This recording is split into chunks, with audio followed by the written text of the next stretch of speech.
Odnosi so zakon.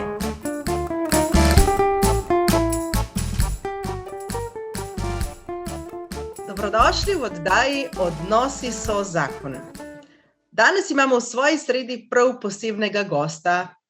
Ime, ki ga ni potrebno posebej predstavljati, saj je Marko Juhant sinonim za vprašanje vzgoje v Sloveniji in mislim, da ga večina vas, ki boste spremljali to oddajo, že poznate. Sem pa vesela, da z nami že dolgo sodeluje, se nam večkrat tudi pridruži na duhovnih tednih za družine v Veržeju, tako da smo na nek način postali tudi prijatelji, a ne Marko? In tako. Eno leto ste celo bili, bom rekla, zelo blizu naši družini, ker smo nekaj dni sedeli skupaj pri obrokih v Veržeju in smo se še malo pobliže spoznali. Jaz pa upam, da bova tudi danes v tej oddaji lahko našim poslušalcem in vsem, ki naj bojo spremljali, dala kakšno zanimivo iztočnico za njihove odnose v zakonu in družini. Kot pravimo v Dižu, a ne, mi gradimo odnose, za katere je vredno živeti in jih prenašati naprej. Pa bi začela, tako kot smo pri nas navajeni v teh oddajah, z molitvijo. V imenu Očeta in Sina in Svetega Duha. Amen. V Svetem pismu beremo, da je Bog ustvaril človeka po svoji podobi, moškega in žensko. Ustvaril nas je različne. Različno čustvujemo, razmišljamo, delamo. Ta različnost nas velikokrat bega, včasih tudi spravlja v stisko. Hkrati pa se v tej različnosti dopolnjujemo in s to različnostjo se učimo živeti, jo sprejeti kot božji dar. Danes se bomo pogovarjali o lastnostih, ki si jih ti Bog položil v moško naravo. Prosimo te, pomagaj nam, ženam, sprejeti naše može. Pomagaj nam razumeti, kakšna je naša vloga pomočnice, ki si nam jo namenil v zakonu.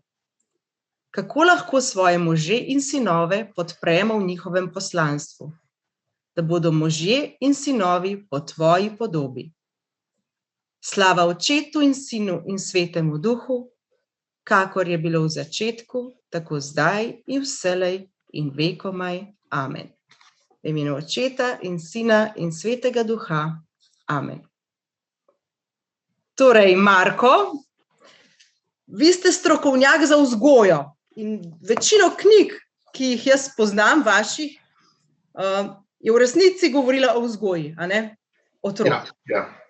In zdaj me zanima, danes bova največ najinega časa posvetila tejle novi knjigi, Iskreno o moških, pa me zanima, kako to, da ste se odločili, da boste tokrat pisali o moških.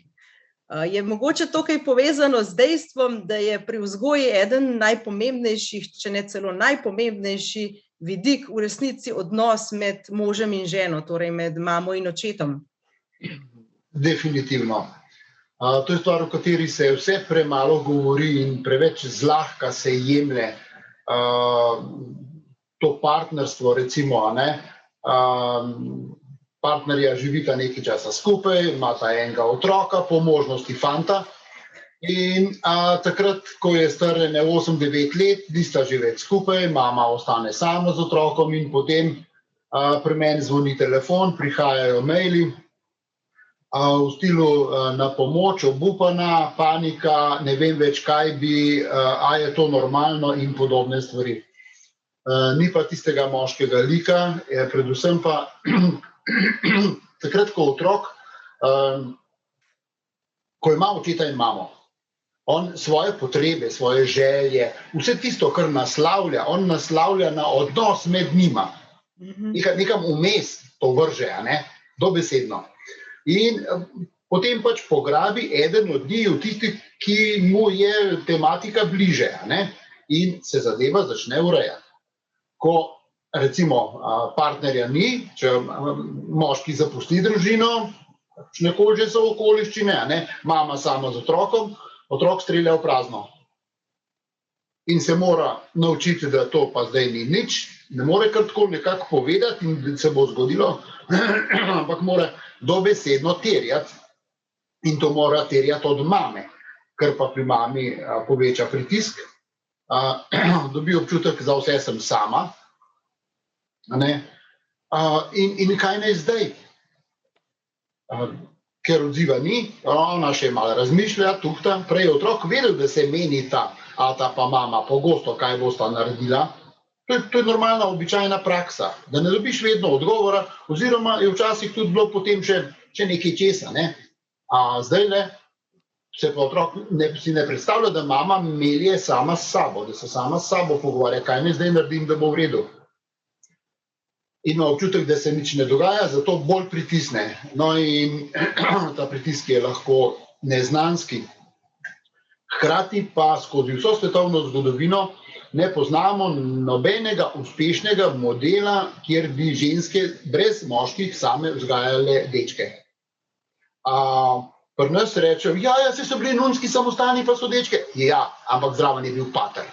Ta moški lik, ki je držal avtoriteto, ki je veljal za vse čez in čez, je še vedno bil. Nikoli ni šlo brez tega. Nikoli. In včasih naletim na zelo zanimive ljudi, in mi rečejo, ampak v zgodovini so bile pa Amazonke, so bile celo brez moških, menda so bile res, ja, kje pa so? Ne deluje. Pri nas imamo pa zdaj tisoče in tisoče družin, enostarševskih družin, obeh spolov seveda, ampak bistveno več je žensk, ki so same z otroki in je teh težav ogromno. In zdaj tudi, mi smo navajeni na kulturo z juga, recimo, da rečejo prvi moški in tako naprej, prvi sin, pa pri nas ni nič drugače. Pri nas, ko ata odide, ko ata zapusti gnezdo, njegovo mesto zasede sin. Ta najstarejši sin se usede na prestol, konec. Se vidi že potem, ko se starši ločujejo, otrok ostane in otrok gre v zakonsko posteljo spat, k mami. To ni normalno, nima kaj delati v spalnici mame, otroka.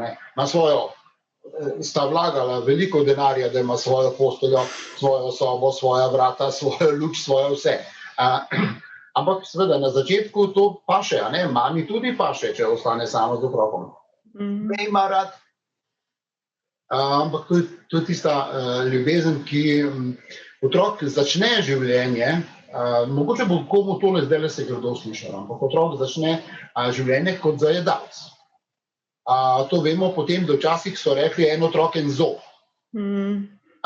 Mame so bile škrbaste zaradi neprimerne prehrane, ker otrok ne glede na to, a mama ima dovolj ali nima, on vzame za svoj razvoj, kar potrebuje. Točno tako kot vsi filmi o, fantazije iz sveta, ko neka tuja bitja pridejo in napadajo ženske. Ista zgodba, to je otroška zgodba, naša. Otrok tako ravna. In ravna tudi kasneje tako, če mu dovolimo. Zato pa ta povezava, moški lik, tudi ko se pogovarjamo o kaznovanju, recimo, mame, ki so samske, to so začele prepozno uporabljati načine, sploh omejevanja. Vse omejevanje je tudi kazen. To je najbolj znana kazen je omejevanje. Je zapreš ga, ne otroka, odraslega.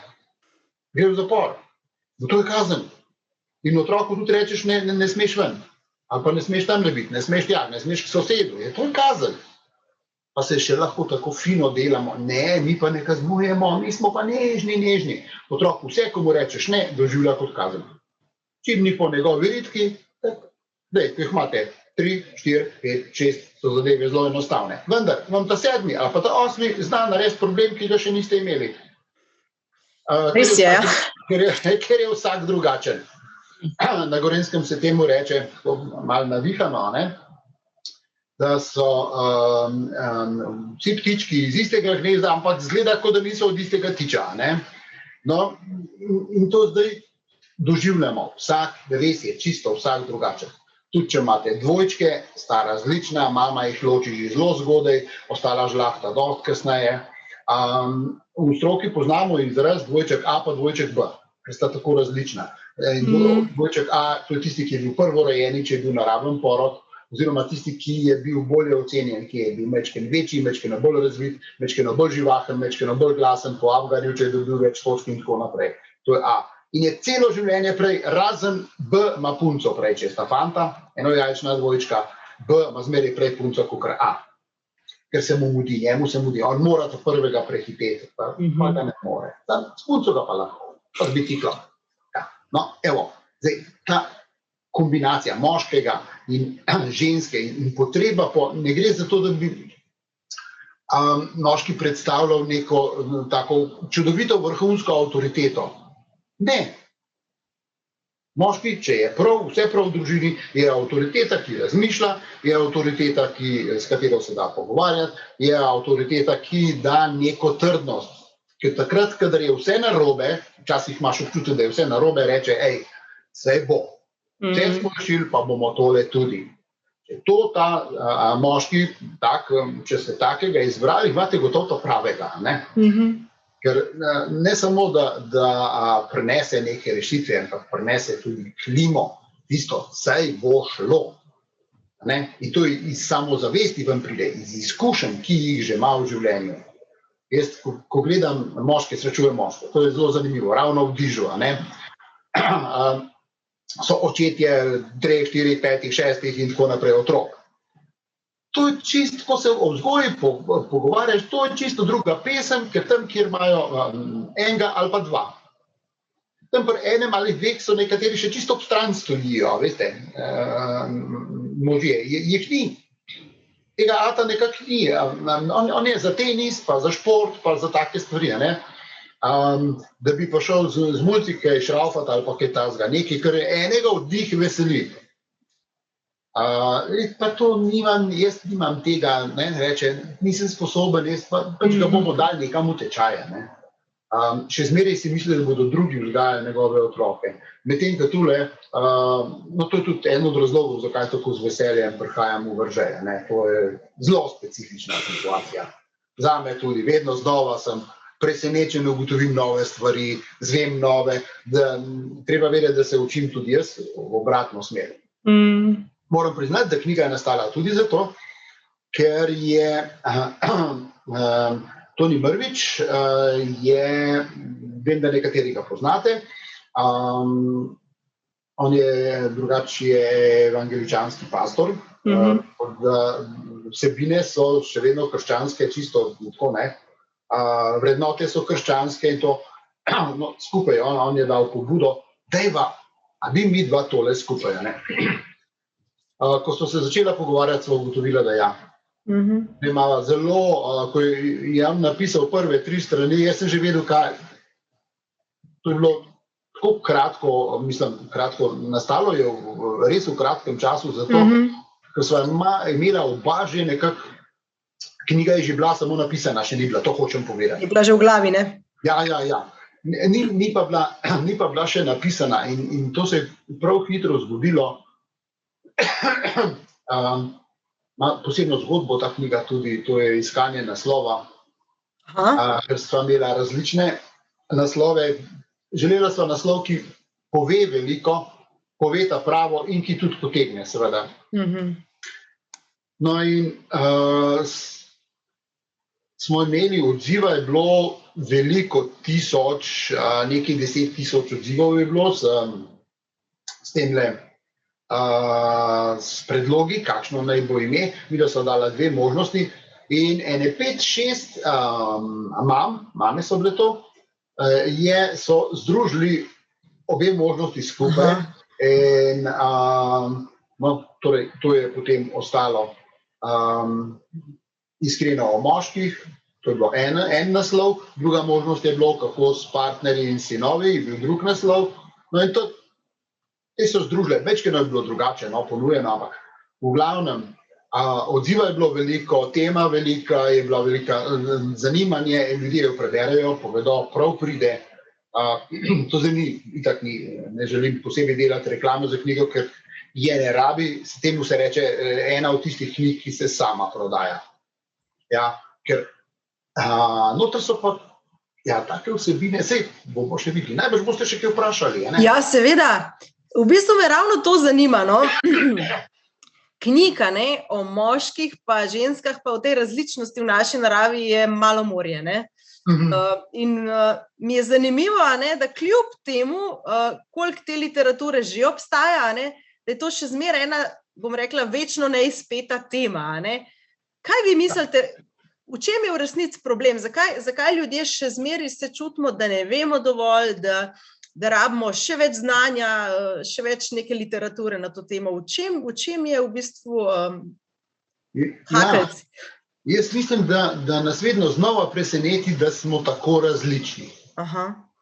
Bolj kot smo si mislili na začetku, ne? Tudi na začetku partnerstva ali pa kadarkoli, ko pogledaš moške in ženske, dejansko smo veliko bolj različni, kot si mislimo, in ta razlika je od ramen gor, ne od ramen dol. A ne? To je pa sploh tisto, kar nam nekako ne gre v glavo. Klasično ravnanje, pričakovanja, recimo, kakšna so. Če mož reče, jaz si pa tako želim ti, zdaj bi pa za večerjo, bi pa en zrezek, a veš, pa nekaj zraven, en tenstan krompir, nekaj tako močno večerjo. Cel popoldan se mi že cedijo sline. In žena pravi, veš kaj, jaz sem mislila to jutri narediti za večerjo, ne bom jutri naredila to za večerjo. Nima ničesar odtajanega, ampak odgovor bo vsaj v 90% v redu, bom pa jutri to naredila. Ne danes, jutri. Ko pa žena pride in reče, veš, tamle eno stikalo, nekaj prasketa, bi pogledal, je to za zamenjati ali kaj, ne? Ona pričakuje v naslednje pol ure, da bo zadeva urejena, ne jutri. No in ko jaz moškim, ki imajo take izkušnje, rečem, začni, jutri bom. Potem ženska počasi kapne, ne? Čakaj, jaz res to tako? Ne, to pa ne. In potem, vključno z mojo ženo, da se razume. Ko reče, kdaj boš? Ja, bom, ni problem, jutri. In se reži. In kakšne stvari, ki jih imam rad, pa jih omenim, če rečem ravno v zvezi s hrano, ne vem, kakšno tako večero. Močniki in take stvari, neki na žlico, veste, po večeri, meni to paše, ne. Nič posebnega, niso zelo intenzivni okusi, ampak da tisto občutek, dom, no, skratka, ta prave občutke. Če ga omenim, vem, da bo šla narediti, se je naučila, da je to treba narediti danes, ne jutri. Ampak v tem stilu sodelovanja jaz ravnam enako. Če mi reče, ti tamle neki, a si videl, si opazil, vrata se neki drgnejo, mislim, da malo po tleh hočejo podrsati, jaz grem pa uredim. Dvignem rit in uredim. In zadeve so precej enostavne. Je pa res, da je pomagala tale knjiga. To je zdaj tudi pri nas novo, a ne? Ker prej na leta, kako traja? Na leta traja. Letos bomo imela 40. obletnico poroke, a ne? Pa prej so imela, nisva na koruzo živela, ampak sva zelo dolgo hodila, skoraj desetletje, a ne? Tako da,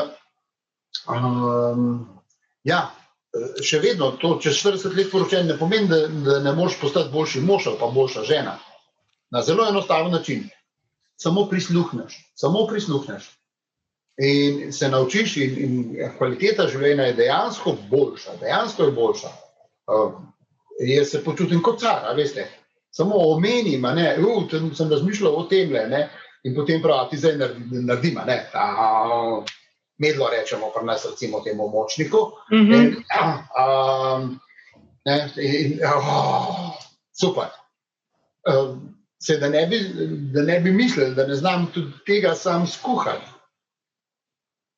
Ampak ko to žena gor postavi, pa ko te pogleda, pa otroci so že odšli, so odrasli in tako naprej, a veste. To je zdaj tisto, kar je bilo nekoč, predne so bili otroci. Ja. Zdaj, jaz vem, da večina vas si to težko predstavlja.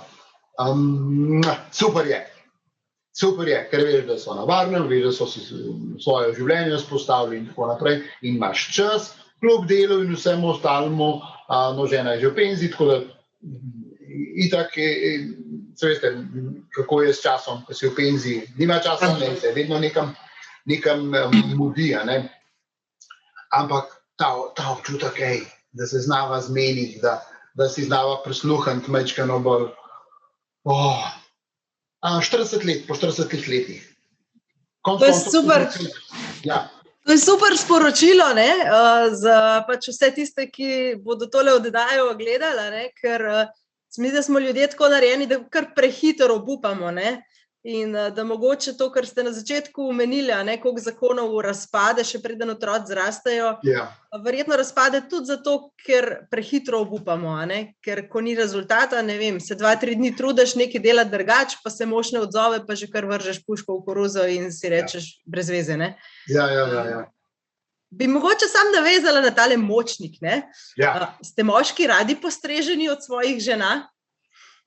Ja, ne gre za fizično postrežbo, ne gre za to, da bi ona neko suženjsko delo upravljala, ampak gre za tisto občutek, da ona ve, da je dobro skuhala in postavi na mizo s posebnim leskom v očeh in ve, da ti je naredila, to je hrana za dušo pol. To ni hrana za želodec, veste. To je tisto, kar prinese tisti širši občutek, partnerstvo, dom, varnost. Lej, se niso več najmlajša, ampak nama je res lepo. Si res zaželiš, tako kot včasih smo se čudili, ko smo bili mlajši, da če bo zdravje, lej bo vse, ker drugo bomo sami uredili. Po drugi strani, veste, se je tudi moški potrklamo ženske. Se ni to samo v eno smer, ne? Včasih je lahko to ena malenkost, ne vem, če si sposodiš ženin avto ali pa ga vzameš zato, ker je zadaj parkiran, recimo, rečem ti, grem lahko kar s tvojim, grem. Pa če ga peljem še mimo pumpe, pa mogoče še skozi pralnico, a tudi če ne preveč svinjskih, ker moj avto je zmeraj umazan, od žene nikoli, ne. Je to, ko ugotovi, da se avto zapeljal skozi pralnico, tudi če ne bi šel tankat, je to wow, ne. To je tisto nekaj, kar ceni, tisto, kar je nekaj za dušo. Ali pa če rečem ti, daj, poglej, če imaš kakšno tako servisno opravilo, kot se reče, ne vem, po mojem urniku v torek mi kaže, da imam nekaj časa, bi lahko, ali pa če misliš, da bi morala kam iti kaj pogledati, ali kaj takega zdaj, ko so se stvari odprle. Ja, ta občutek, da jo slišim, to se vidi na obrazu, ne. Je drug odziv, lahko potrklaš na mnogo načinov, če vidim, da gre kuhati in vzame recimo nekaj iz embalaže. Tista embalaža je prevelika, da bi šla pod lijak. Jo primem pa jo nesem ven, brez da bi kaj spraševal, v kanto, direkt v kanto. In rečejo, si že vtesel, ja, se nimaš kam dati. In dobiš samo en pogled, ki pove vse. Po tolikih letih dostikrat besede res niso več potrebne, ampak ta pozornost, da se obrneš, da vidiš v pravem trenutku, da veš, da stvari tečejo. In če bo prišel tudi problem, jasno, da tudi tako kot midva nisva idealna, tako kot noben drug, ne verjamem, da bi kdo bil idealen par. Če kdo reče, da se nikoli nista skregala, da nikoli ni bilo kakšne glasne besede, da nikoli ni bilo kakšnih zamer začasnih in podobnih stvari, jaz pri sebi si vedno mislim, da lepo lažeš. Ker pošteno povem, takih ljudi še nisem srečal. Gre za to, ne za to, da bomo preprečili, da bi se pogovarjali, ker to je tisto, kar je najbolj narobe, ampak da se znamo pogovoriti. Navsezadnje, da se znamo tudi skregati, to zdaj pa reklamo naredil. S tem istim avtorjem, s Tonijem Mrvičem, sva začela delo na eni novi knjigi, ki govori o tem, kako se skregati, kako pomembno se je dobro znati skregati. Super. To tudi pomeni, da mora biti na koncu rezultat, in na koncu rezultat je to, da je družina pomirjena. In torej ne pod preprogo, ampak dajmo potegniti, dajmo vsak svojo vlogo in bo nekaj časa zna biti precej napeto in živahno, potem pa tako kot mora biti v življenju. Saj to tudi vemo, najlepši trenutki v zakonu so potem, če je bilo kaj narobe, pa urediš, pa se potem dobro počutiš, pa wow. Super. Marko, a lahko nekaj vprašam? Tle v knjigi, recimo, sem prebrala eno misel, kako veliko žena o svojih možeh govori kot o še enem otroku, ki ga imajo. Pa sem potem se z mojim možem o tem pogovarjala, pa sem jaz rekla, pa jaz nikoli ne razlagam, da imam 5 otrok plus enega, nikoli. Ampak potem, ko sem se spraševala o tem, kako pa delam z njim, kako se pogovarjam z njim, sem pa ugotovila, da ga velikrat pokomandiram čistko kot otroke, In ko sem ga o tem vprašala, če je to res, je rekel, pa ja, mene. In skratka, mogoče tega ne povem na glas, ampak v ravnanju se pa izkaže.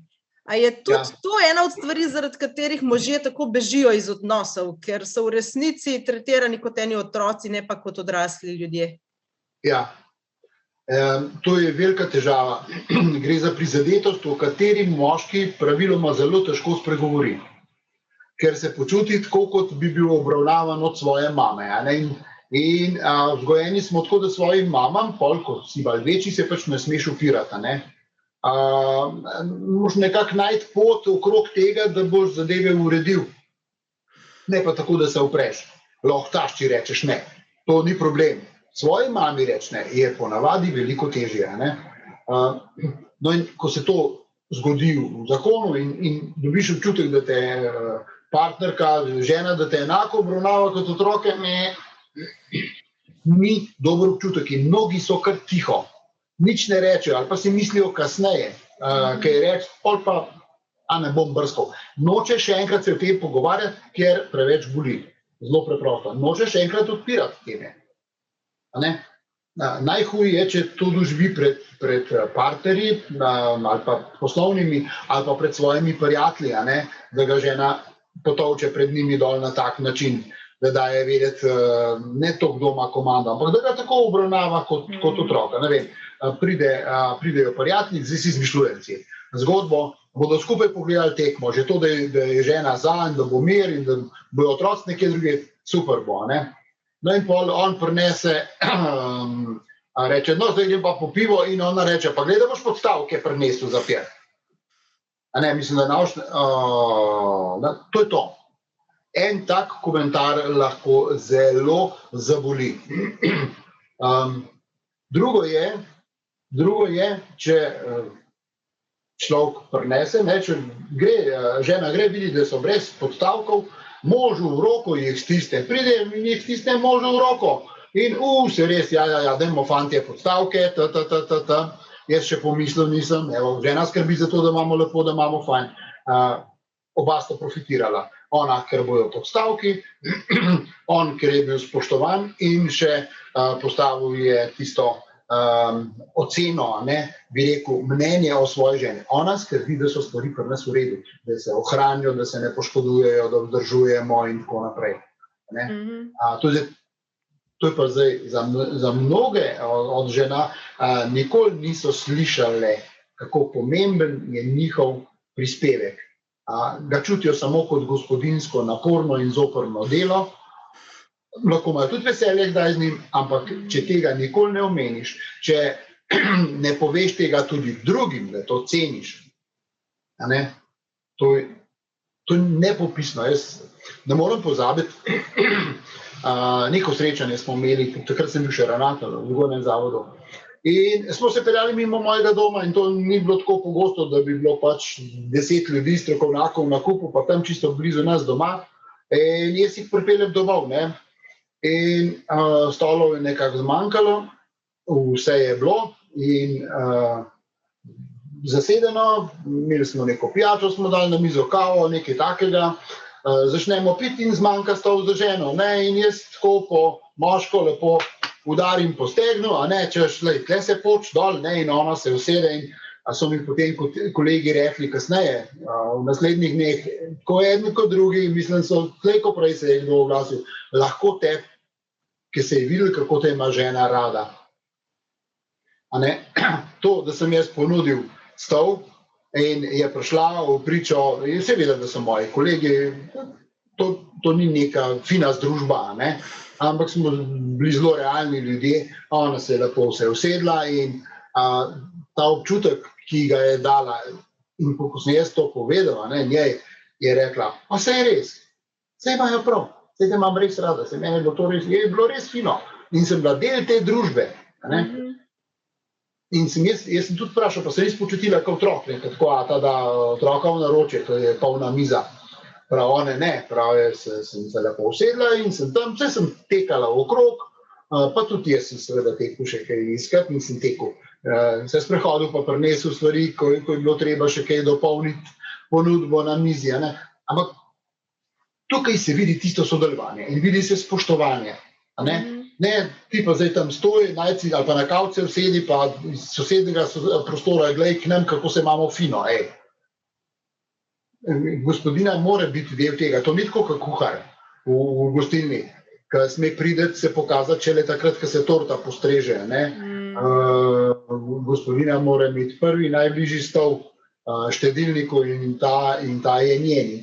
Če ta stol kdo zasede, je treba najti drugega udobnega. No in je udobno v naročju, seveda. Marko, tako lepo ste prej namignili že, moč pohvale, kako pač žene, gospodinje zacvetimo, ko kdo opazi naše delo, še toliko bolj pa pohvalo potrebujete moški, In jaz sem vprašala, zakaj nam je toliko težko to pohvalo dati? S čim je to pogojeno? Je to malo tudi stvar vzgoje, ko smo včasih poslušali, da otroci, ki se jih hvali, se prevzamejo. Kje je izvor težave, da si mogoče, ne vem, bom rekla, kar Slovenci, težko pohvalimo drugega? Jaz mislim, da gledamo vedno tako holistično, koga bom pohvalil. Vse bi ga pohvalil, ampak prejšnji teden enkrat je pa, a veste, ne znamo pogledati eno dejanje, ki je vredno pohvale. Preprosto ga ne znamo. In ves čas vlečemo nekako, mnogi zakonci si delajo tako skrivaje, a veste, take fascikle s pregrehami, torej z napakami svojih partnerjev in potem jih potegnejo ven. Temu Toni lepo reče klasičen prepir. Najprej so novi hiti, potem pa stare uspešnice. Potegneš ven vse tisto, kar se je nekoč zgodilo od ne vem koliko let nazaj. Čemu? In zato ne morem, ker imam to ves čas hranim v sebi, ne morem tega enega dejanja primerjati. To ni nič v primerjavi s tistim, kar je že vse narobe naredil. Plus bojimo se, da se bo pokvaril zaradi pohvale. In nazadnje nismo nikoli veseli, če tega ne počnemo. Se ne radostimo. Če imam otroka, ki enkrat dobi 4, pa dobiva samo 2, pa 3, pa zato, ker je lumpi, ne zato, ker se ne bi hotel. Mislim, ker se noče učiti, ne zato, ker ne bi bil sposoben. En dan pa dobi 4 ali pa celo 5. Pa to je razlog za žurko. Se bo naslednji dan spet 2 prinesel. Seveda jo bo. Ampak mi smo se en dan veselili. In možnost, da bo namesto 2 spet 3 ali pa 4 naraste. In enako je pri možu. Moški, mi se hranimo od pohvale. Futr ni ta glavna stvar. Mislijo mnoge, če bom dobro kuhala, po tistem, kako je že recept za dolg in uspešen zakon, žival je treba dobro futrati. Tako v tem stilu. Moža je treba dobro s hrano, pa bo vse v redu. Ne bo. Če kdaj pa kdaj slišim mož pohvalil ženinih ust, nič ne škoduje, če so kdaj prijatelji zraven. Ali pa nekateri pari to delajo takrat, ko so skupaj z žlahto, veste. Cela žlahta je na kupu in začneta en čez drugega udrihati. Ne tega delati. Če nimaš kaj lepega, dobrega za povedati, da tiho bodi, spregovori o drugih temah, vse imaš možnosti. Če pa svojega moškega pohvalite, lahko je kakšno malenkost naredil. In tisto povejte, kar je bilo v redu, kako se kaj imata. Fino, kaj ne rečem, kaj se spomnim zdaj. Tole se spomnim. Včeraj, prejšnji teden je šel, sem mu rekla, je kar naredil. Jaz sem bilo tako srečna. Zdaj se spomnim, še zdaj sem zadovoljna. Včasih mogoče ni bilo tako, zdaj so pa stvari drugačne, fino je. In če takrat pogledamo, moža bo videla poseben izraz na obrazu, to nahranila ga je, ne, dobesedno. Moški res jo rabimo slišati pohvalo, zato ker smo, tako kot ste prej rekli, vzgojni model naš je ali pretiravanje, zdaj le čisto pri novih mladih starših bi samo hvalili in upajo, da se bo vse v redu odvilo, pa se ne, če samo hvala, ker ni realne slike. Drugo pa je, ne preveč pohvaliti, se bo hitro pohvalil. Pa rajš, mi smo Slovenci, rajš iščemo malo napake, malo smo bolj otožni, bolj iščemo kaj narobe, ker pol je fino, če najdem kaj je narobe in je pri njem narobe, on je kriv. To iskanje krivde, a veste? Če je pa on kriv, ima pa on nekaj za narediti, jaz pa nič. On je odgovoren za to, da se jaz dobro počutim v zakonu. Evo, kam lahko pridem s takim napačnim razmišljanjem? Ampak mož ni vaš ata, da bi bil odgovoren za vaše počutje. Že pri najstnikih ključna stvar, ki jim jih povemo je, ljubček, zdaj si najstnik, zdaj si najstnica, nisem jaz več odgovorna za to, da se ti dobro počutiš. Če se slabo počutiš, dvigni rit in nekaj naredi, pa se boš počutil bolje. Pred babico naučiti, kako se plača položnico po telefonu. Ajde, gremo, marš na bicikl, pel se, naučijo. Ta mesec boš pomagal, da bo plačala, pa še 6 mesecev zapored, potem bo pa enkrat rekla, sem že plačala, ampak le prid, čaj, da ti bom pa vseeno skuhala. Kakšen bo občutek? Izjemen, res je, prehitro imamo občutek, da recimo je nekdo drug, naš partner, naša žena, naš mož, odgovoren za naše dobro počutje. Ni res. Samo jaz zanj odgovoren, ker svojim obnašanjem, tem, kako jaz ravnam, določam, v bistvu dosti dobro določam obnašanje svojega partnerja. To je super iztočnica za naslednje vprašanje. Kako ženske, ko želimo svojega moža, bom rekla, spremeniti ali pa narediti boljšega, to počnemo tako, da kritiziramo, kar je čist kontraproduktivno, ampak še zmeraj mislimo, da ga bomo na ta način izboljšali. Marko, daj povejte, zakaj kritika ne deluje? Ker so tako delali starši. Ena od zanimivih definicij zakona je, da ženska posvoji odraslega fanta, ki mu starši niso več kos. To pa še nisem slišala. No, in tule je izvira, poskuša z enakimi metodami, kot so poskušali starši, in ne gre. Zato je treba spremeniti svojim odnosom do njega, s tem, kako ga posluša, pa ste najslabša una verzija. Ti kar povej, se te poslušam in dela tisto, kar je delala prej. Mogoče bo povedal, ampak nikoli ne bo povedal še enkrat. Je preveč boleče, tiste stvari, ki se jih lotevamo, ki jih meljemo moški. V resnici smo dosti bolj občutljiva bitja, kot si kdo misli. Za razliko od žensk, moški tudi mi prijatelj svoji ženi, ona bi se pogovarjala iste stvari večkrat, tako kot s prijateljico, 3-krat, 4-krat, različne vidike, najdeta še eno možnost in tako naprej. Pri moških to ni tako. Ko se govori o njunem odnosu, on hoče enkrat spregovoriti o tem, dogovoriti se in to je to. Ker če ni v redu, vedno znova moški ne maramo odpirati starih ran, ker jih dobro sami ne znamo niti zapirati. To je pa drugo dejstvo. In jih samo porinamo, potlačimo nazaj in potem to prihaja kot čudno vedenje, čudne reakcije, ki niso čisto v skladu s situacijo. Ne vemo več kaj. To je približno tako, če bi imeli škatlo, v kateri je na dnu škatle je 1 centimeter za en prst modre barve.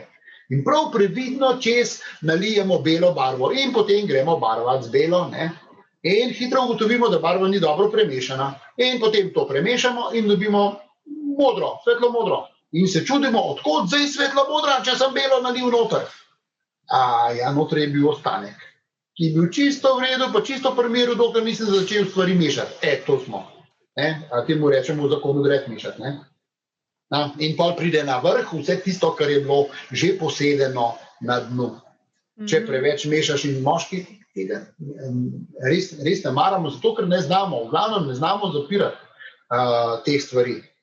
Tako da tisti izrek o tem, katero bitje je močnejše, če vzameš vse tudi v primerjavo s večino toleranco do bolečine in tako naprej, so ženske superiorne, močnejše, ženske so močnejši spol. Zato rodimo, ne? Ja, zato, ja. Zato tudi pravijo, da če bi moški imeli menstruacijo, bi bili to dela prosti dnevi. Marko, hvala za tole iztočnico o moških čustvih, ker sem res hotela še nekaj na to temo vprašati. No, prav v knjigi me je nagovorilo to poglavje, kjer sta napisala s Tonijem, da moški v resnici so zelo čustvena bitja, kar bom rekla, ni nekaj, kar imamo mi nekako v glavi, da je to res. Da imajo celo težave z razločevanjem, kaj v resnici čutijo, in vsako negativno čustvo, ki ga imajo v sebi, spravijo ven nekako skozi jezo. A lahko majčkam več o tem poveva, ker se mi zdi to nekaj novega, vsaj zame. Ja. To je pretežno stvar vzgoje. Pri nas je še vedno tako, da ko imamo dečka, on ne sme biti otožen, ne sme biti žalosten, ne sme biti preveč čustvujoč, ne sme biti preveč razigran, ne sme tako noreti kot kakšna deklica, ki si jo vidimo, čisti sebe, wow, in reče, le, kako je živahna je. Jo je prav užitek pogledati, če to fant naredi, mislim, neka vrsta histerija, kaj je z njim narobe. Na koncu otroci ugotovijo, da smejo fantje. Edina stvar, edino čustvo, ki ga smejo vedno znova pokazati, je samo jeza.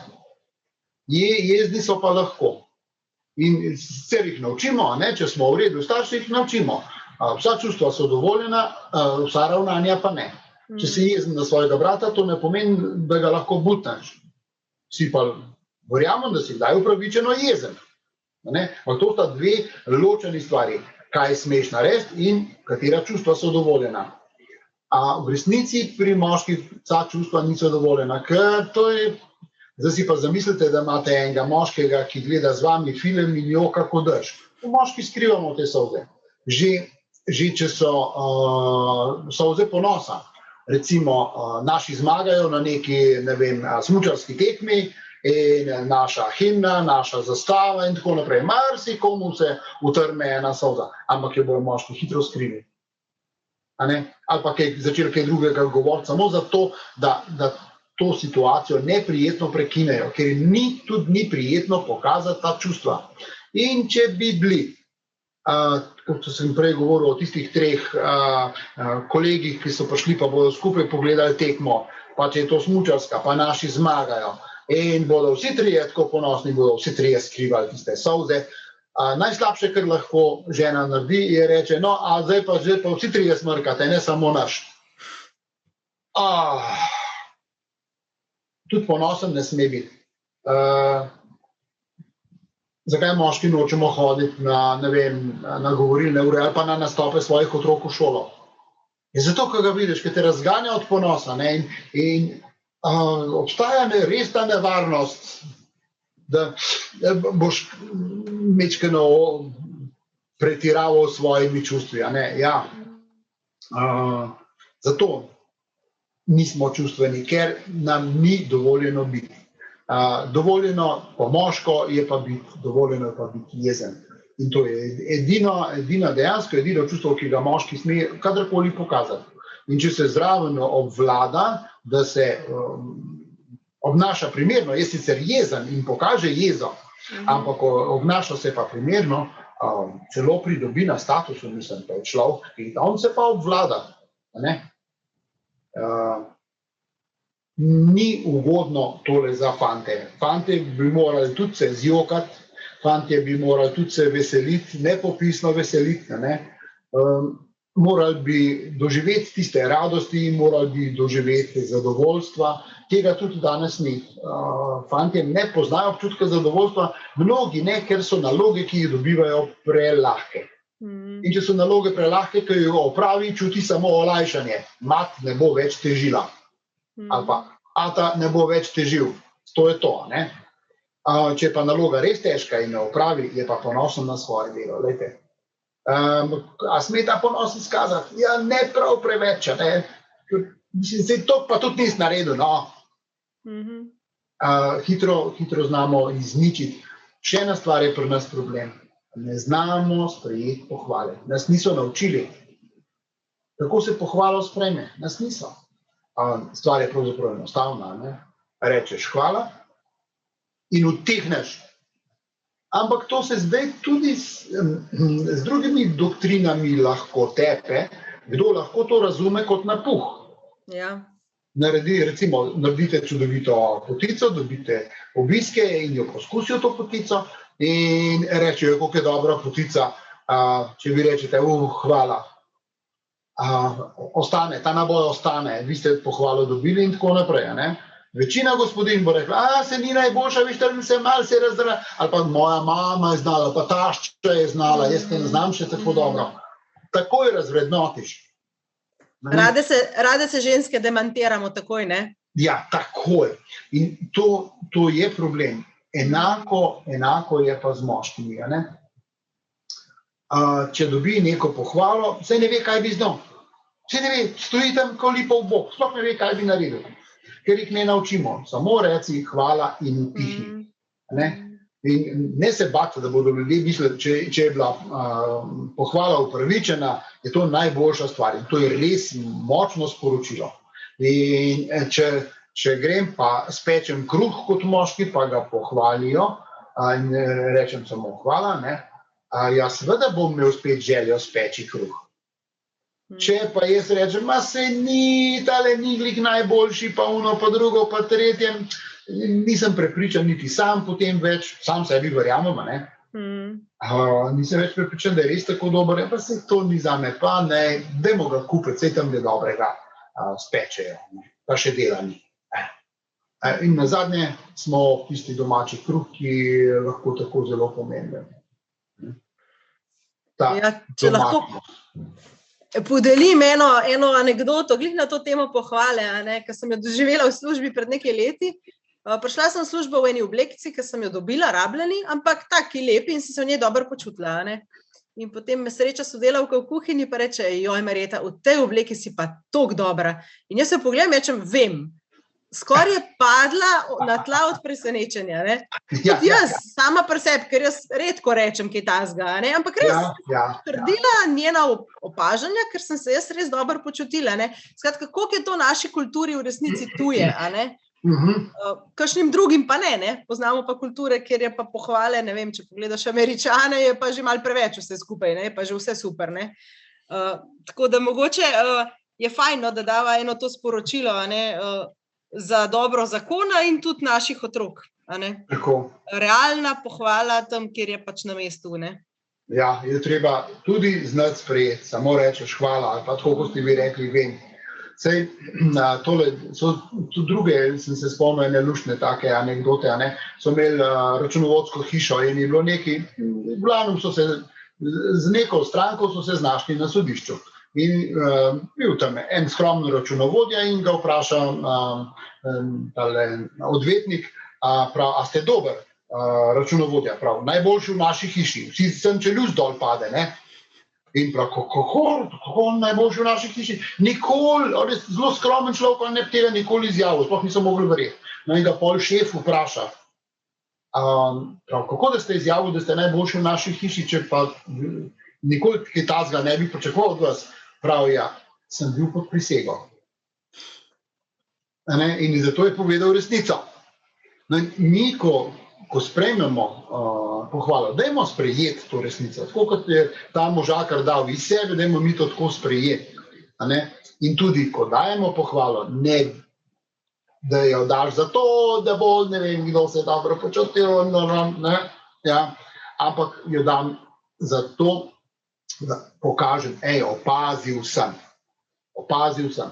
In koliko ljudi je, ki so danes depresivni in tako, ker jih nihče ne opazi. Oziroma jih vidijo, ampak jim nič ne rečejo. Ne rečejo živijo, ne rečejo dober dan, nič, nimajo se kaj pogovarjati, ne? Pa so nekako skupaj, pa sodelavci. Ne? Jaz sem srečal človeka, ki je svoje sodelavce poznal samo po številki, niti ne po mailu, ampak neke interne številke so imeli, tako so v boksih delali. In ni vedel imena in priimka, vedel pa njegovo številko. Si predstavljate, kako razčlovečeno je to, a ne? Ne gre, mi smo narejeni za stike, mi smo narejeni za nismo za puščavnike bili narejeni, a ne? Definitivno ne. In ta prilika, da nekoga pohvalim, da iskreno povej. Če iskreno pohvališ in on iskreno sprejme, pa malo dni je lepših. Pa ni treba, da so velike stvari. To je bila taka, kako una, si pa v redu v tej oblekci, ja, vem. V redu, fajn. To je točno to. Super. Marko, počasi bova morala zaključiti z najino oddajo, ampak jaz imam pa še eno vprašanje, tako malo za na koncu. Ženske hitro opazimo, kadar je z našimi možmi kaj narobe, kadar pridejo zaskrbljeni ali pa nerazpoloženi iz službe. In mi jim to preberemo in ponavadi jih tudi takoj napademo in vprašamo, kaj je zdaj narobe. Večino moških se na prvo žogo odzove z vse je v redu, ali pa še pusti na mir. Vaš nasvet kot moškega, kaj naj žena, mama v tem primeru naredi tudi ali do moža ali pa do sina, sinovi se tudi podobno odzivajo. Kaj pravi pristop? Pustiti odprta vrata. Vidim, nisi še za pogovor o tem, ko bo, te bom še malo povezala ali pa se mi boš povedal uno drugo in ima možnost, če jaz pustim odprta vrata, se bo on odprl, ko bo prilika, ko bo malo odložil, ko bo razmišljal, kaj bi pravzaprav povedal, česa pa ne bi povedal, ker to ni tako kot nadaljevanke, a veste, da sred pa nadaljevanke poveš en kadar in to je to, tlej so stvari bolj povezane, pa za naprej, pa ne vem, kaj bo pa. In mnogi tudi nismo tako dobri pripovedovalci. Takrat je važno, da spusti žena vse iz rok, vse. Ugasne, ustavi, karkoli že treba, tudi otroke počakati, zdaj se pa jaz z Zatijem se menim, pomembne stvari počakati. To se silno redko zgodi, da damo prednost možu pred otroki, ampak je problem, ker mož je, kako že, spodobile za vse življenje, otroci bodo pa samo še nekaj let, pa bodo šli pa po svoje. Ja, res je. In včasih vlagamo preveč v napačno smer. Otrok ne sme biti center družine. Center družine je vedno moj partner. Otroci so pa satelitki, ki krožijo okrog, in jaz imam eno tako kot otroci imajo tisto za na morje, veste, mrežco za ribce loviti, pa za polške, pa za ježke, pa za tako, in s tistega, ga z te krožnice potegnem k sebi, se zmenimo, ajde, čibe dalje, Ne smemo biti otrokocentrični, otrok ne sme biti center družine. Center družine sta vedno partnerja. Ker dokler sta partnerja v redu, bo družina funkcionirala. So otroci lahko še tako krasni, če gre partnerstvo po zlu, bodo otroci imeli hude težave v življenju, na en ali pa na drug način. In to je zdaj iztočnica še za moje zadnje vprašanje. Zdaj iskreno o moških imamo, pa me zanima, a je kakšna ideja o tem, da nastane tudi iskreno o ženskah? No, moram povedati, da je to zelo pogosto zadnje vprašanje na vseh intervjujih in bom tudi povedal isti odgovor. Jaz sem prepričan, da priročnik, ki ima več kot 130 ali pa 140 strani, ne bo šel prepogosto v roke uporabnika. Se pravi, če je predebela knjiga, jo ne jemlješ, mora biti taka, da jo v enem večeru požreš in pol, da lahko najdeš stvari. To je moj občutek, da je to prirodni, dejansko. Ne, drugo je pa leksikon. Vendar, če bi mi dva s Tonijem pisala knjigo o ženskah, samo kazala bi bilo toliko, kot je te knjige cele. Toliko tem je za obdelati. Ne, tako lepo po eno vrstico, pa po eno vrstico. Res je ogromno tem, sicer je po drugi strani drži. Nikoli ne moš vsega obdelati. Tako da meni, ko nekdo reče celostna obravnava. Dobrodošli v svetu fantazije. Ne? Se nimaš vpliva na starše, recimo domače, ko hočeš otroka celostno obravnavati. Na stare starše nimaš, na brate, sestre, odraste, na sosede nimaš vpliva. Ne moreš celostno, zmeraj je parcialno. In tudi tule, enkrat mogoče pa bova, ker ko se pogovarjava, te iskrice ustvarjalne dobro letijo. Gre in tudi nekako sva kompatibilna v svojih razmišljanjih, ne glede na to, kako sva različnih poklicev in tako naprej. To nekje so avtorje, tudi sicer terapevti in svetovalca, osebno ljudem tudi svetuje in tako naprej. Sem imel tudi izjemno, ko se reče, čast. To se ne zgodi pogosto, da je tudi ena od njegovih strank, ena gospa je rekla, ni problema, če zraven pa spremljam, kako izgleda ena taka njegovo obravnavanje. Veste, to je res privilegij, tega ne vidiš. V živo absolutno ne, ker to je še drugače, če bi videl kakšen posnetek ali kaj drugega. In wow, kapo dol, je res, tudi sicer pristopi in tako naprej.